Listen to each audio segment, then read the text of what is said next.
सबको नमस्कार। School of ascension के एसओटीआर किताब के सेशन में सबका स्वागत है। आज दूसरा चैप्टर पायरेट्स का पहला भाग हम सुनेंगे।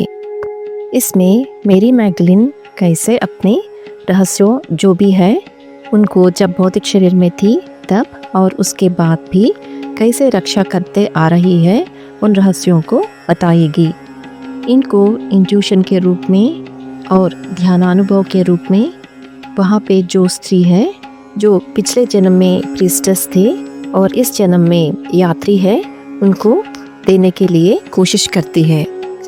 इन रहस्यों को बहुत गहराई में समझना है तो उस जानकारी को बतलाना पड़ेगा संपूर्ण रूप से। अब आपको जो चित्र दिखाए जाएंगे वो कैसे आपके सबकॉन्शियस माइंड को असर करेगा आपको खुद महसूस करना पड़ेगा, और जिसको ओल्ड अटलांटिस से कनेक्शन है उससे क्या इन्फॉर्मेशन बाहर आएगा आपको ही समझना पड़ेगा। ये समाचार, ये देवता रहस्यों का खुलासा, मिस्ट्री स्कूल्स का स्थापित करना, धरती पर ऑपरेशन ड्रीमलैंड मैनिफेस्ट होने की ओर दिए जा रहे कदम है। ये रहस्य सभी को एक ही तरीके से समझ में नहीं आएगा। हर एक व्यक्ति अपने ज्ञान के आधार इस मिस्ट्रीज को अपने तरीके से समझेगा। इनका एनालिसिस यानी विश्लेषण आपको खुद अपने अंतरंग में करना पड़ेगा। अब हम कहानी में आएंगे। इंग्लैंड से यात्रा शुरू करके फ्रांस आते हैं जेन, एलिनोर और उनके साथी। उनको वहाँ से आगे की यात्रा मुश्किल लगती है क्योंकि कोई भी जहाज का कप्तान उनको ले जाने के लिए तैयार नहीं रहता। ये इसलिए कि उन दिनों पायरेट्स का डर रहता था जो महिलाओं को बंदी बना के अरब देशों में बेचते थे, गुलाम बना के। जेन अपने पति अलेक्जेंडर से हर रोज़ ध्यान में माइंड मेल्ड यानी उनके माइंड से सम्मिलित होके वो जो भी सीखती थी अलेक्जेंडर को कम्युनिकेट करती रहती थी। बिल्ली बिल्ली के लाइब्रेरी में जेन को एक सीक्रेट डॉक्यूमेंट मिलता है। उस इंफॉर्मेशन को वो अलेक्जेंडर को ऐसे माइंड मेल्ड होके ही बताती है। वो अपने पति को अपने सामने विजुअलाइज करके अपना सेल्यूलर कॉन्शियसनेस यानी अपने कणों के चैतन्य को अलेक्जेंडर के शरीर में प्रोजेक्ट करके अलेक्जेंडर के एसेंस में घुल जाती थी। इस तरह से आध्यात्मिक ज्ञान को अपने पति से शेयर करते हुए स्पिरिचुअल कंज्यूमेशन यानी आध्यात्मिक संयोगन का आनंद उठाते थे वो दोनों। ये माइल्ड मेल्ड की प्रक्रिया वो मेर्लिन से सीखती है। ये प्रक्रिया दूसरों के कंसेंट से ही करना है। ये एक यूनिवर्सल लॉ है। दूसरों के इजाज़त के बिना नहीं करना है ये काम, और स्वलाभ के लिए भी नहीं करना है क्योंकि उसका रिजल्ट अच्छा नहीं रहेगा। ये मेर्लिन जेन को बताती है माइल्ड मेल्ड के बारे में। एक दिन जेन और जेस्टिना मार्सेलिस के एक चर्च में जाते हैं। वो मैरी मैगडलेन के नाम से है। चर्च के कंपाउंड में पूरे गुलाब के पौधे बहुत रहते हैं। वहाँ पे उनको सीलिंग पे वुड और पत्थर में कार्व किए गए गुलाब के फूल दिखाई देते हैं। वो देखने में बहुत सुंदर रहते हैं। वहाँ जो कांच का शीशा रहता है उस पे छोटा जीसस, मदर मेरी और जोसेफ के पोर्ट्रेट्स होते हैं, और उसमें कुछ स्त्री जीसस की ओर देखते हुए भी दिखाई देते हैं उस विंडो पे, और उनके चारों ओर वायलेट फ्लेम का ग्लास रहता है और देखने में ऐसा रहता है कि वो उस वायलेट फ्लेम में भीग रहे हैं, और उनके सर के ऊपर सफ़ेद रोसेस दिखाई देते हैं जिससे लगता है कि सफ़ेद ज्वाला उनके सर पर है। और दिखाई देता है जीसस के आसपास 12 पुरुष, और हर एक के हृदय में दिखाई देता है एक डीप पिंक रोज़। तो हज़ारों साल पहले भी आज के जैसा ध्यान में वायलेट और वाइट कलर फ्लेम्स को ध्यान में विजुअलाइज करते थे। लास्ट वीडियो में हमने सुना है ना, अलग अलग हीलिंग के लिए अलग अलग रंग इस्तेमाल करते हैं। इस तरह का हीलिंग कुछ नया नहीं है। इस कलाकृतियों को देख के जेन और जेस्टिना आश्चर्यचकित होते हैं और दोनों ध्यान में बैठ जाते हैं। जेन गहरी ध्यान में जाके जो कांच का विंडो उन्होंने देखा है उसका प्रामुख्य और उसका इनर नॉलेज समझने के लिए पूछती है। तब उसको एक सुंदर नारी नीली और हरे रंग के कपड़ों में ध्यान में दिखाई देती है और अपने आप को मेरी मैगडलिन कह के परिचय करती है और कहती है कि ये उनके लिए समर्पित किया गया चर्च है। अभी वो यहाँ इस चर्च में अपने स्पिरिट बॉडी में यानी स्पिरिट होल्ड करके है और वर्जिन मेरी की प्रोटेक्टर के रोल में है और कोई दूसरी स्त्री आके ये रोल ले लेगी तो वो यहाँ से मुक्त हो जाएगी। शिशु में जो स्त्री दिखाई देते हैं जेन को, उनमें से मेरी मैगडलिन भी एक है और क्राइस्ट के असेंशन में उनका भी भाग है। ये सब कहती है जेन से मेरी मैगडलिन और खुद के बारे में पुरुष प्रधान व्यवस्था स्त्री तत्व को कैसे कुचल रही है, जीसस के क्रूसिफिक्शन के बाद उनके फॉलोअर्स का क्या हुआ, ये चर्च क्यों बनाया गया और कौन से एनर्जी ले लाइन पे वो है, ये सब बताती है जेन को और कहती है कि दैविक स्त्री तत्व एक दिन धरती पर जरूर एंकर होगी और अब समय है नारी की प्रगति का और पवित्र डिवाइन फेमिनाइन प्रिंसिपल यानी स्त्री तत्व और दैविक स्त्री तत्व के रहस्यों लोगों तक पहुंचने का समय आ गया है। ये सब कहती है मेरी मैगडलिन जेन से। मैगडलिन कहती है गुलाब का फूल फीमेल सेक्सुअलिटी का प्रतीक है। गुलाब की पंखुड़ी एक नारी का जन्म, बचपन, यौवन, मातृत्व, मेनोपॉज और मरण, इन सब चरणों को रिप्रेजेंट करती है। ये सब कहने के बाद मेरी मैगडलिन का इमेज फेड हो जाता है। जेन आंखें खोलती है उत्साह और आश्चर्य से। उनको समझ में आता है कि जस्टिना को भी ऐसा ही एक्सपीरियंस हुआ है। इनको होली लैंड ले जाने के लिए कोई भी शिप तैयार नहीं रहता, इसलिए वो रोज़ ध्यान में बैठ के ये विजुअलाइजेशन करते थे कि दूर प्रांत से एक शिप आती है और इनको ले जाने के लिए सहमत होती है। पुराने ज़माने से ही विजुअलाइजेशन टेक्निक इस्तेमाल करते आ रहे हैं, इससे हमें समझ में आता है। एक दिन उनको हार्बर में एक बड़ा जहाज दिखाई देती है। जेन और एलिनोर जाके कैप्टन से उनको होली लैंड जाने के बारे में बताते हैं, लेकिन यहाँ पे उस कैप्टन को देख के जेन थोड़ा बेचैनी महसूस करती है, लेकिन इस भावना को वो दबा देती है क्योंकि उनको फ्रांस से होली लैंड जाना है और कोई भी कप्तान उनको ले जाने के लिए तैयार नहीं है। तो तैयार हो जाते हैं उसमें यात्रा करने के लिए जेन और उनके साथी। जेन की बेचैनी का और एक कारण ये है कि ये कैप्टन कोई और यात्री को इनके साथ ले जाने के लिए तैयार नहीं रहता, लेकिन जेन अपने सोच को किसी से शेयर नहीं करती। उस नौका में जाने से बहुत लोग उनको मना भी करते हैं। असल में कैप्टन अब्दुल्ला बे जेन और उनके साथी को बागदाद में बेचने का प्लान रहता है। इसका ये सोच जेन महसूस करती है। इसके बावजूद यात्रा के लिए तैयार हो जाती है। इनकी सुरक्षा के लिए जेन सबसे ध्यान करवाती थी यात्रा के समय और मदर मेरी से प्रार्थना करते थे वो ठीक से होली लैंड पहुँचे। एक सफ़ेद प्रकाश का स्तंभ विजुअलाइज करते थे अपने ऊपर। हमें भी हमारा आंतरिक आवाज़ हमें चेतावनी देती रहती है, अभी जैसे जेन को हुआ है, इसलिए हमें अवेयरनेस में रहना है। जेन उसको न मानने की वजह से उनका पूरा भाग्य बदल जाता है। अब हम गॉडेस मिस्ट्रेस के बारे में सुनेंगे। हमने सुना है ना, जेन और जस्टिना जिस चर्च में जाते हैं वो मेरी मैगडलिन के लिए डेडिकेटेड है। वो प्रदेश जहाँ चर्च है वो अलग अलग एनर्जेटिक ले लाइन्स पे बनाया गया है और ये एनर्जेटिक ले लाइन्स देखेंगे तो वो फ्रांस से ग्लास्टनबरी तक यानी दोनों एनर्जेटिक ले लाइन्स को कनेक्ट करते हुए दिखाई देते हैं। इनमें एक पॉइंट पे मेरी मैगडलिन का चर्च निर्मित है। फ्रांस और ग्लास्टनबरी को जो एनर्जेटिक ले लाइन्स कनेक्ट कर रहे हैं, उन्हें देखे तो एक क्रॉस फॉर्म में एनर्जी फॉर्म होके कट हुआ है जैसा लगता है। इस सिंबल यानी क्रिस क्रॉस को एक हीलर इस्तेमाल करता है बाद में।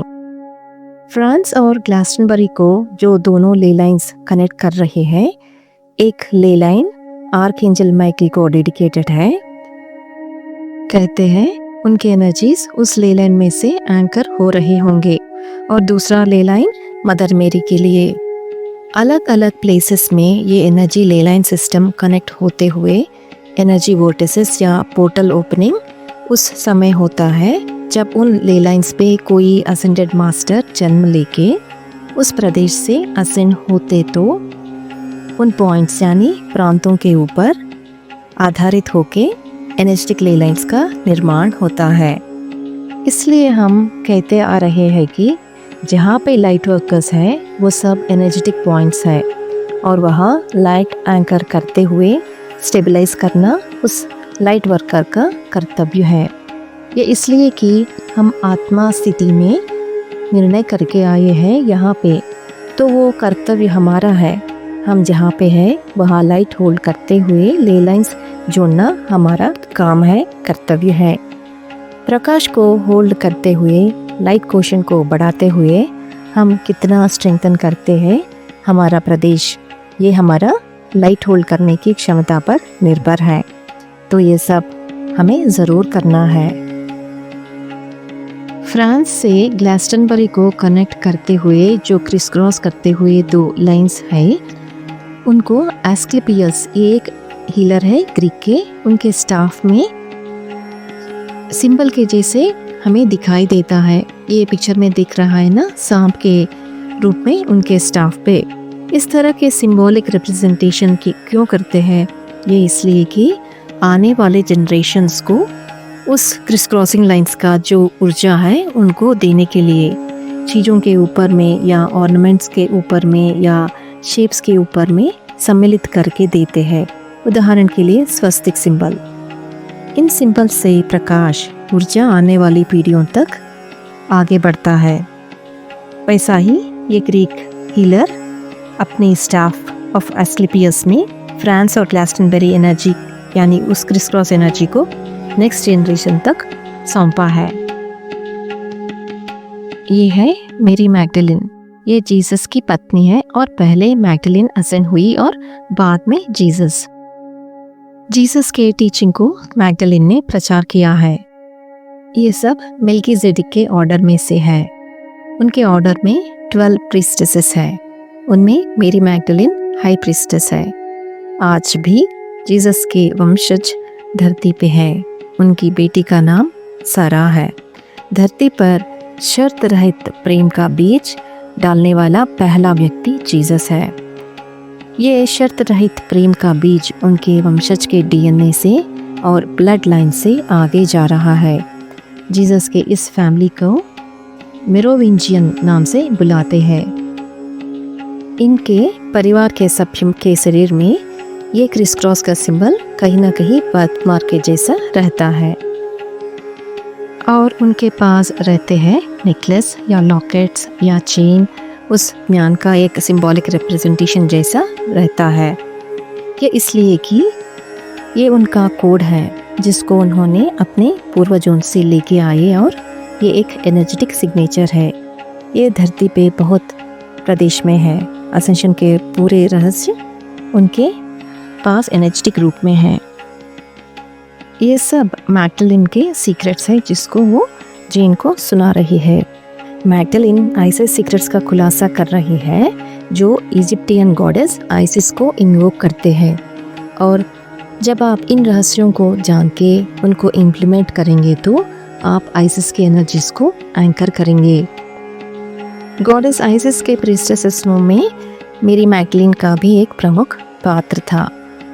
जीसस के पास 12 महिला ज्ञान प्राप्त की है, उनमें से मैगडलिन भी एक है। फिलिप, जोसेफ भी है। ये सब उस चर्च में कुछ समय तक रह के जो ज्ञान उन्होंने लिया है जीसस से, उसका प्रचार करते थे। शरीर को छोड़ते समय कोई भी अपना एनर्जी वहाँ पे नहीं छोड़ा, सिर्फ मैगडलिन ही स्पिरिट बॉडी में वहाँ पे रह गई। ये इसलिए कि अगर कोई यहाँ आके ध्यान करे तो उनको वो रहस्य बताने के लिए, अभी जो जेन को वो सिखा रही है ऐसा। मैगडलिन के रहस्य का मतलब गॉडेस आइसिस के रहस्य। इन रहस्यों को सबको बताने के लिए पूछती रहती है, अगर कोई आके वहाँ पे बैठ के ध्यान करे तो। कोई प्योर हार्ट से ध्यान करते तो वो उनसे कनेक्ट होके उसका वहाँ रहने का वजह ये बताती थी कि उनके द्वारा फीमेल प्रिंसिपल बाहर आया तो जो सीक्रेट और डिवाइन है, मेरी मैगडलिन का मिशन पूरा हो जाएगा। और मिशन ये है कि धरती पर मैट्रियार्कियल सोसाइटी ही सही है।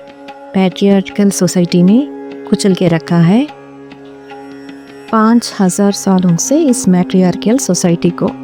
पैट्रियार्कियल सोसाइटी का बुनियाद हिल जाएगा जब इस तरह का समाचार बाहर आके सोसाइटी में रेवोल्यूशन शुरू होगा। तब मैगडलिन का काम समाप्त हो जाएगा धरती पर और वो क्राइस्ट के हृदय में विलीन हो जाएगी, जिसको वो बहुत प्यार करती है, और मूल चैतन्य में फिर से सम्मिलित होना उनका संकल्प है। इसलिए सबको ये ज्ञान देती रहती है। ये मैगडलिन के रहस्य है। हम SOTR कहते रहते हैं। इसमें हम सिस्टर्स और ब्रदर्स एक दूसरे से दैविक ज्ञान शेयर करते हुए, एक दूसरे की सहायता करते हुए, अद्भुत ज्ञान प्राप्त करते हुए असेंशन के मार्ग में जाने के लिए हम सब प्रार्थना कर रहे हैं। लेकिन इसमें ये रोज़ क्या है, ये फूल है क्या, इसी को क्यों चुना है? हम सिस्टरहुड ऑफ जैस्मिन क्यों नहीं कहते? रोज़ का क्या मतलब है, क्या महत्व है? आपको पता ही होगा, गुलाब को रोमांटिक तौर से दिखाया जाता है। कोई अपना प्रेम प्रकट करना चाहता है तो गुलाब दे के प्रकट करते हैं। तो ये ऐसा क्यों है? गुलाब में क्या है? ये कहते हैं कि रोज़ वाक्य एक एनाग्राम है, एरोस नाम का। रोज़ स्पेलिंग में जो E और R है उनको अदला बदली करे तो पता चलता है कि रोज़ शब्द एरोस से आया है। एरोस में जो अल्फ़ाबेट्स हैं उनको बदलेंगे तो रोज़ आएगा। कहते हैं कि एरोस का मतलब गॉड ऑफ लव या प्रेम देवता या प्रेम का चिन्ह। इस एरोस को बदल के रोज़ बनाइए और ये प्रेम का प्रतीक या चिन्ह जैसा भी कहा जाता है। तो ये कैसे और किससे कनेक्टेड है, हम आने वाले सेशंस में पता करेंगे। अब स्क्रीन पे हम एक मंदिर का पिक्चर देख रहे हैं। तो हम चर्च से टेंपल में कैसे आ गए, यहाँ पे हमें देवदासी व्यवस्था के बारे में बात करेंगे। मैगडलिन एक टेंपल हाई प्रीस्टेस थी, उनको देवदासी भी कह सकते हैं हम इंडियन कल्चर में, और बाहर देशों में प्रीस्टेस कहते हैं। इस शब्द को दूषित करके प्रोस्टिट्यूट बनाया गया है। सभी प्रीस्टेसेस प्रोस्टिट्यूट है ऐसा। अगर एक शब्द को विकृत करना है तो डार्क उस शब्द के उच्चारण में या स्पेलिंग ही बदल देती है, और उस शब्द के जो अक्षर है उनको अदला बदली करके उस शब्द को अशुद्ध करके डार्क एनर्जी एंकर करती है। ये सिंबल्स में ही नहीं, शब्द में ही ऐसा करते हैं। इस तरह से विकृत किया गया एक शब्द है गॉडेस के प्रीस्टेसेस का, उसको प्रोस्टिट्यूट बनाया गया है। अगर कोई प्रीस्टेस रिलीजियस जगह पे है तो वो प्रोस्टिट्यूट है, इस तरह से उसको बदला गया है। देवदासी व्यवस्था के बारे में हमें हमेशा नेगेटिव विचार है, बहुत से लोगों का विचार ऐसा ही रहता है, तो इसके बारे में हमें ठीक से समझना ही है। ये पिक्चर में ही है एंकर वॉट टेम्पल, ये कंबोडिया में है। ये दुनिया का पहला विष्णु टेम्पल है। इसको बाद में बौद्ध मोनास्ट्री बनाया गया है। ये भी एक तरह का डिस्टॉर्शन ही है। इसकी वजह से उस मंदिर में जो असली नॉलेज और एनर्जी ऊर्जा जो भी है वो सब डिस्टार्ट हो गया है। 5000 साल पहले ये शुरू हुआ है इस तरह का डिस्टॉर्शन, जैसे प्रीस्टेसेस को प्रोस्टिट्यूट बनाया गया है। मैगडलिन को भी बुलाते हैं प्रोस्टिट्यूट। इसके बारे में कोबरा के ब्लॉग में इंफॉर्मेशन आपको मिल जाएगा। इस मंदिर में, ये एंकर वॉट टेम्पल के मंदिर में 4 चेम्बर्स है। उनका प्रमुख अभी भी वहाँ के टूर गाइड्स जो भी है, वो जो भी विजिटर्स हैं उनको बताते रहते हैं। इसमें देवदासी व्यवस्था के संबंधित समाचार बहुत मिलता है। इस पिक्चर में जो देख रहे हैं वो एक रेनबो ब्रिज है।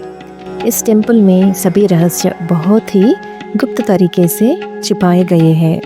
कहते हैं कि अगर उस ब्रिज के स्टार्टिंग पॉइंट से लेके चले तो टेम्पल तक, उसका मतलब धरती से स्वर्ग तक चलने जैसा है। इसको हम कनेक्ट कर सकते हैं जो रेनबो ब्रिज टेक्निक हम करते हैं, वो भी ऐसा ही है ना, हमें असेंड होने के लिए एक मार्ग दिखाती है। और इस ब्रिज में कहते हैं कि कोई भी नहीं चल सकता, सिर्फ राजा के सिवाय। साल में एक बार ही इसको खोलते हैं, तभी चलना है। तो आज हम मेरी मैग्डलिन के रहस्य और देवदासी सिस्टम के बारे में जानकारी ली है। अगले वीडियो में इस देवदासी व्यवस्था के बारे में और गहराई से समझेंगे। धन्यवाद। प्रकाश की विजय।